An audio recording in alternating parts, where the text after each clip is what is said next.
Alright, hello YouTube, Facebook, and cichlid forums. I decided I'm going to do a 3D rock background for my 180-gallon tank. See, here's a couple of them that will be ready to get some concrete on them soon. I started off, I'm just using 2-inch polystyrene styrofoam. It's the kind that's not made out of beads. It's about the only kind that you can carve, well, keeping a mess to a minimum. So that was just some extra there. Here was a practice piece. Basically, you can see I took it along. I cut it to the size. I'm still going to have to trim the edges a little bit. This is the same size as my aquarium. It's 6 foot by 2 foot.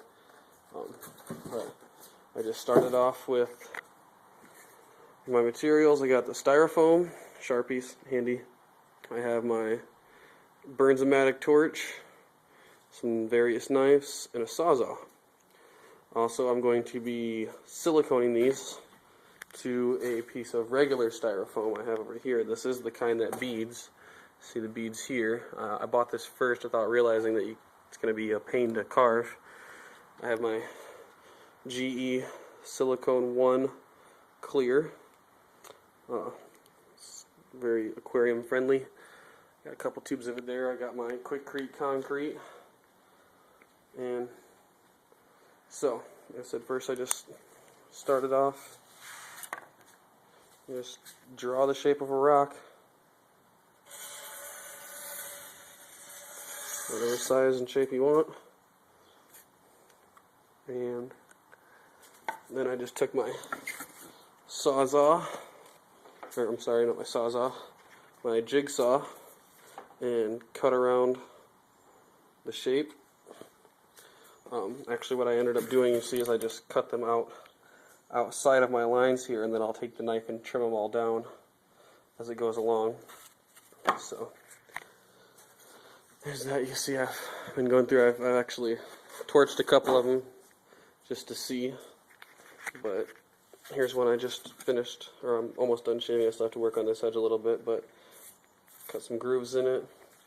Here I've got some grooves going up, and I'm trying to make them so they kind of match. There's ones that have to be burned. That groove's going to come in and match it when it's all glued in. It's out of line now, but it'll match. So, like I said, it's pretty easy to do so far. So good. I've got a couple different concrete colors there. I have the Satcrete Black and the Satcrete Buff, which is the same as a tan. I skipped the red because the rocks I'm going to be using, the real rocks that'll go on the bottom of the aquarium, are actual river rock. There's not too much red in them. It's more grays and browns and tans. The concrete itself is gray when it's mixed, so I'll just use just a couple hints of black in it if I want to make darker grays. So there's the start of it. Like I said, I cut it here, and let's see if I can get my phone to sit on an angle where you can watch me do a cut. So I can kind of halfway show it. I don't know if I'm going to get my phone to sit down. There, let me see where that's at. Alright, so here I'll take my knife. Here's what I said I was working on. See, it's not quite, it's got points here. It's got some points on it, and I just take the knife and just drag it along. See, it puts out lots and lots of shavings. And on any sharp edges, I'll just cut into it. And I notice if I take the knife flat and go down with it, it gives it these horizontal lines.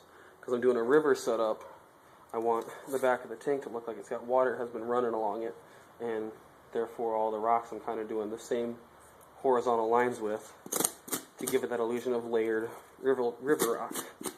So let's go through it, shave it down. I'm leaving the backs. I have them all numbered so I know where they go, and this would actually be the top here, so this one's going to sit in the back of the tank like that, numbered. Don't do anything in the back. I want that as flat as possible for silicone to be able to have as much surface area to stick to.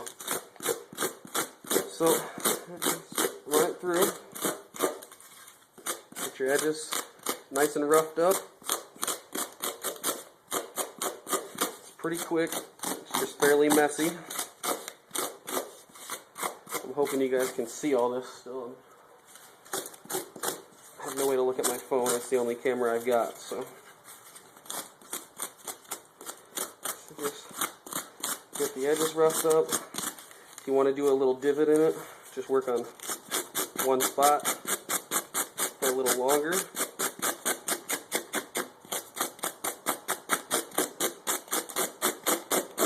And it'll bring that in so that you can get a little divot in your rock to give it an uneven, more natural look from water wear and everything else. So that one's just about done. So let's set that down. So you see it's fairly messy. So I hope you got to see at least the majority of that. So there's that one. Next I just take my Bernzomatic torch, and you have to light it with a lighter because I bought the cheapy one. So you just turn it on real low and it will light. See a little blue flame there? And adjust it just a little bit so you don't want it too far. Just a little bit off the edge. And I'm going to do, we'll do this longer one here, because that way I can hang it off the edge a bit and burn at it with using one hand. So you see it's really rough. Doesn't look much like a rock. So if I take my torch here and just real gently, real light, start going over it, you'll see it'll start pulling in all those tiny bits that are sticking out and start giving it a more smooth rock-like look, which is what we want. It's the look we're going for. You want to go quick. Nice broad strokes is best. See what happens if I stay in one spot too long like I did in that one.